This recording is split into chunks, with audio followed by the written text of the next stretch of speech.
Good day, everyone.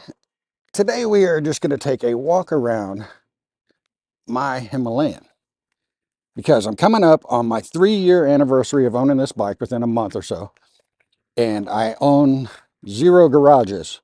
So this bike has actually sat out in the weather for 3 years now, on top of all the riding and things that I do on it. And we are going to get up close and personal and just take a look and see how it's held up sitting outside for 3 years. So let's get down and dirty. There is a little bit of scuff there, but that came from the windscreen vibrating against the headlight housing. If I can get in close enough, you can barely see a little bit of orangish rust here. That's it on the front. Apologize for vehicles passing by.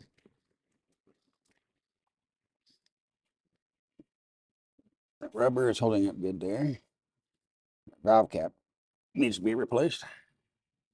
Let's move back a little bit.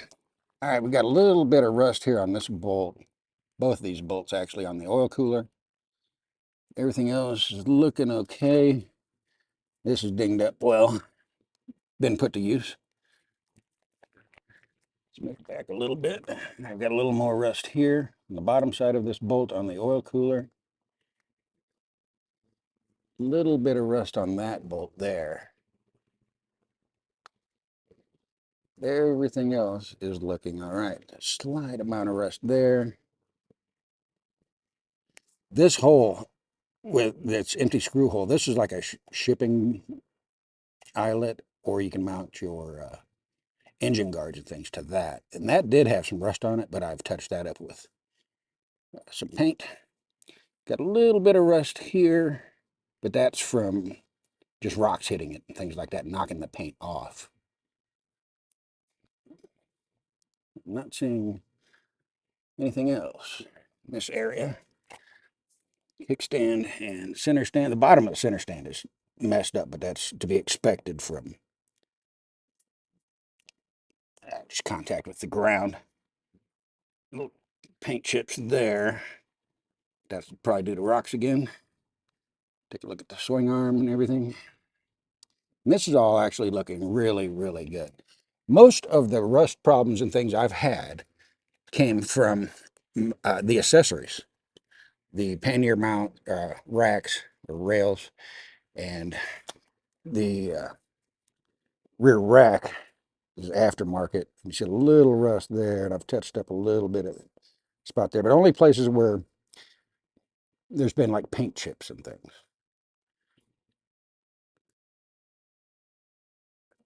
So I'm actually, you can see a little tiny spot of rust there if I keep the camera shadow out of it.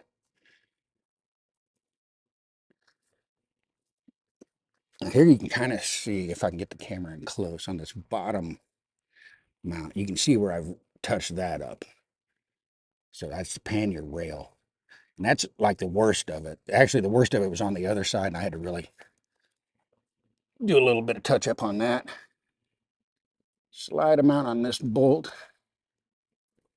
Exhaust is looking good. This little rubber boot is gone. That's kind of rotted. Moving back up into the engine. Not really seeing anything here. A little bit down in this hole. Everything's looking good on this side. I did have some rust that I touched up. Well, actually, you can kind of still see it there. A little bit down in here on these weld nuts.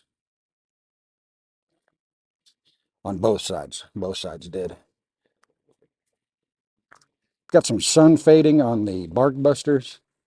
And the only real damage to the bike is, you can see this bark buster's kind of scratched up a little bit. It blew over in a storm right here and laid on its side, and it kind of did a little bit of damage to the pannier there. The key switch, let's move around, make it easier for me to look here. You can see the lettering on the key switch. That is all basically gone. It used to be white.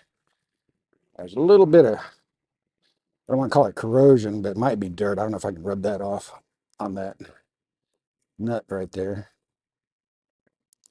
Getting a little bit of fading on the controls where the paint work was.